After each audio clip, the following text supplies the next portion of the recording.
Como bueno occidental me he quedado absolutamente sorprendido de esta imagen.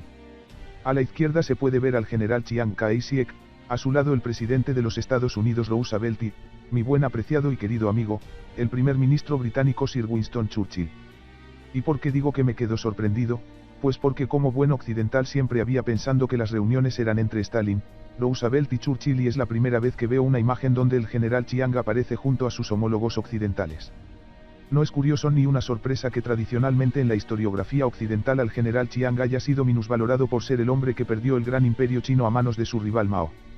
Sin embargo, últimamente hay cada vez más estudios que tratan de rescatar la figura del general Chiang y de alguna manera también explicar por qué un país como China fue considerado una de las 5 grandes potencias vencedoras de la Segunda Guerra Mundial.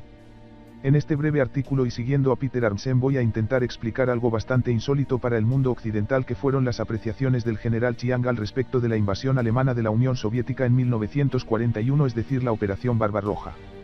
Según un norteamericano, Owen Lattimore, escritor, profesor universitario y asesor de Chiang a petición del presidente Roosevelt, en ocasiones la clarividencia de Chiang era muy superior a la de sus homólogos Roosevelt o Churchill. Por otra parte, su clarividencia en asuntos militares puede ser entendida gracias a su formación militar.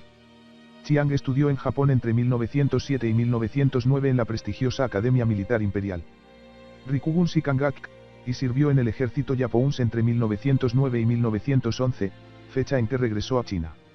En el artículo que sigo para este hilo, el profesor Arntzen presenta cómo Chiang advirtió con unos días de antelación la invasión alemana de la URSS, lo que a la larga supondría un beneficio para China en su guerra contra Japón. Los gobiernos alemán y chino mantuvieron buenas relaciones diplomáticas y un acuerdo de cooperación militar entre 1926 y 1941. El acuerdo no se rompió ni con la llegada de Hitler al poder, el inicio de la Segunda Guerra Chino-Japonesa, ni con la invasión de Polonia. Según Arntzen, China tenía información precisa y anticipada sobre los planes alemanes de invasión de la Unión Soviética. En la primavera de 1941, el general Zhang Chon, jefe de inteligencia china, advirtió a Vasily Chuikov, asesor soviético del ejército chino, que se esperaba un ataque alemán contra la URSS en junio de ese año, o en julio a más tardar. A medida que se acercaba la fecha de la ofensiva alemana, Chiang se mostraba cada vez más seguro de dicha apreciación. Así, cuando se le informó de la conclusión del Tratado de No Agresión Germano-Turco del 18 de junio de 1941, interpretó correctamente lo que estaba haciendo Alemania. Pasarán unos días antes de que Alemania ataque la Unión Soviética, escribió en su diario al día siguiente. Cuando finalmente los alemanes desencadenaron Barbarroja, la reacción inmediata de Chiang fue de una renovada esperanza para el futuro. El 24 de junio de 1941 escribió en su diario: Japón ya no puede concentrarse en derrotar a China, ni tampoco puede suponer que al vencer a China alcanzará su objetivo de dominar el este de Asia. Posteriormente añadió: las fuerzas combinadas de Estados Unidos, Gran Bretaña y la Unión Soviética ahora contienen a Japón. Esto significa que China ya está a medio camino de conjurar su principal peligro como nación. Las distintas fuentes primarias estudiadas por Arntzen sugieren que Chiang no consideró seriamente que se produciría un ataque japonés contra la Unión Soviética. Según explica Lattimore en sus escritos, uno de sus asesores estadounidenses, el líder chino, estaba convencido, incluso en la primera semana de la invasión nazi de la Unión Soviética, de que como los soviéticos finalmente derrotarían a los alemanes, los japoneses no cumplirían el eje Berlín-Tokio y no atacarían Siberia desde el este para ayudar a los alemanes en el oeste. Chiang tenía razón. Solo una minoría de las altas esferas militares en Japón apoyaron la idea de ayudar al aliado alemán atacando a la Unión Soviética desde el este. Estos eran algunos de los generales de más alto rango. Sin embargo, tras la dolorosa derrota que les infligió un todavía desconocido Zhukov en las planicies mongolas de Nomonhan en 1939, el Alto Estado Mayor Imperial había desechado casi por completo cualquier operación militar contra la URSS. Dolió no solamente la derrota contra los soviéticos, sino también que ese periodo los alemanes, lejos de ayudar a sus teóricos aliados japoneses, firmasen el Pacto Germano-Soviético de agosto de 1939. Chiang tenía una ventaja como pocos de los otros líderes aliados tenían en la Segunda Guerra Mundial, ya que entendía a la perfección a sus principales adversarios, no solamente por hablar perfectamente japonés como por haber estudiado en las academias militares japoneses y haber sido oficial del ejército imperial durante 2 años. Cuando se produjo la derrota de Nomonhan se impuso en el Alto Estado Mayor Imperial las tesis de la Marina. Viendo un mapa del sudeste asiático se entiende la necesidad de guerra con los USA. Filipinas podría cortar las comunicaciones de la flota imperial tanto en el mar de China como en el Pacífico. Aunque las fuentes sugieren que Chiang consideraba improbable un ataque japonés a la Unión Soviética, no dicen lo que pensaba de la probabilidad de un ataque soviético contra Japón, pero debería haber sabido que probablemente no iba a suceder.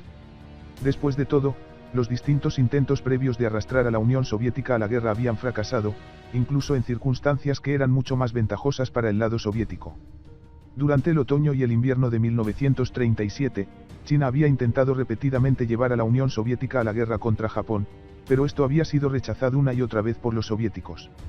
Stalin había argumentado que la intervención sería contraproducente al prever que ella aglutinaría a la sociedad japonesa detrás del esfuerzo bélico y pondría a los ojos de la comunidad internacional a la URSS como agresores. De hecho, en 1937 la Unión Soviética se alegró que Japón se involucrase en una dudosa guerra contra China al entender que ello debilitaba el peligro que Japón planteaba a su frontera oriental. Aunque Chiang debió considerar improbable una guerra soviético-japonesa en 1941, emprendió acciones que los historiadores posteriores interpretaron como destinadas a atraer a Stalin a la misma.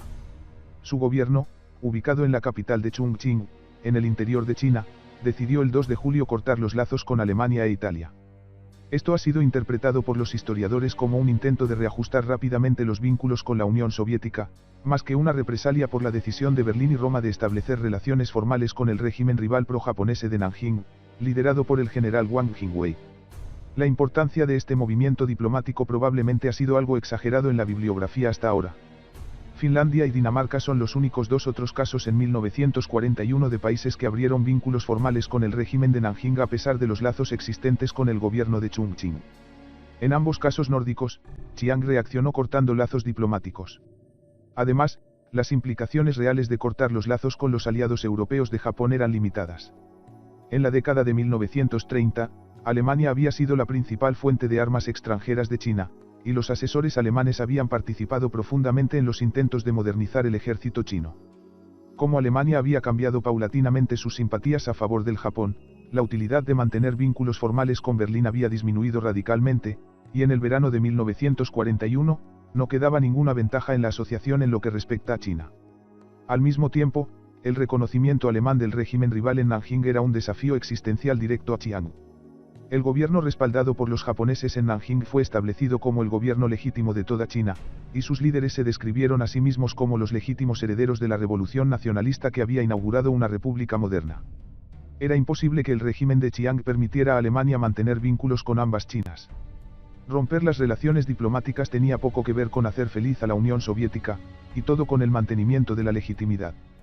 Después de los inútiles llamamientos a la participación soviética en la guerra contra Japón en 1941, la cuestión se puso en segundo plano hasta el otoño de 1943, cuando parecía más segura la victoria soviética sobre Alemania.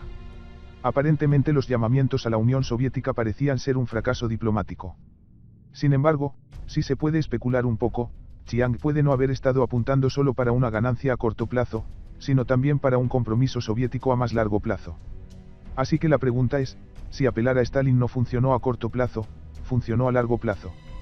Mientras que la lucha en Shanghái en 1937 pudo haber sido eficaz con partes del establishment político en los Estados Unidos, la presión que Chiang ejerció sobre la Unión Soviética para entrar en la guerra contra Japón no hizo ninguna mella visible en los soviéticos. Cuando la Unión Soviética atacó finalmente en agosto de 1945, el Kremlin estaba motivado por un interés propio, no por el efecto acumulado de la retórica de Chiang en los años anteriores. También nos podemos preguntar si era una política acertada seguir bombardeando a Stalin con peticiones de intervención en la guerra. Algunos historiadores chinos tienden a pensar que los continuos llamamientos de Chiang a la Unión Soviética para ir a la guerra con Japón mostraron poca apreciación de la desesperada lucha soviética con su enemigo alemán y que causó el deterioro de los lazos entre Chongqing y Moscú. Sin embargo, para completar el cuadro, el fracaso también debe medirse comparado con el coste humano y material producido. Además, específicamente en este caso, el costo pagado por Chiang en el verano de 1941 era limitado. Sus gastos fueron en forma de apoyo retórico, una buena cantidad de información errónea y una medida concreta, el fin de los lazos diplomáticos formales con Alemania. Parece que la táctica de Chiang era sacar el máximo provecho de la nueva situación, a un costo mínimo. ¿Cómo salió Chiang de esta situación? Vemos que el líder que tenía una idea clara de hacia dónde se dirigía la situación estratégica, más clara que la mayoría de sus compatriotas o aliados en otros países. Desde el momento en que Barbarroja se desató, comprendió que el resultado sería la derrota alemana, y también predijo correctamente que Japón seguiría siendo pasivo en lugar de lanzar un asalto a través de las fronteras orientales de la Unión Soviética. Si tenía un defecto, era un fracaso al ver los costos colaterales de una diplomacia demasiado insistente. Al instar repetidamente a los rusos a que intervinieran contra Japón, incluso en un momento en que estaban luchando por sus vidas, se encontró con que era percibido como egoísta e insensible. Es un cuadro mixto. Tal vez debería ser descrito como un líder con alto coeficiente de inteligencia, pero con poca empatía.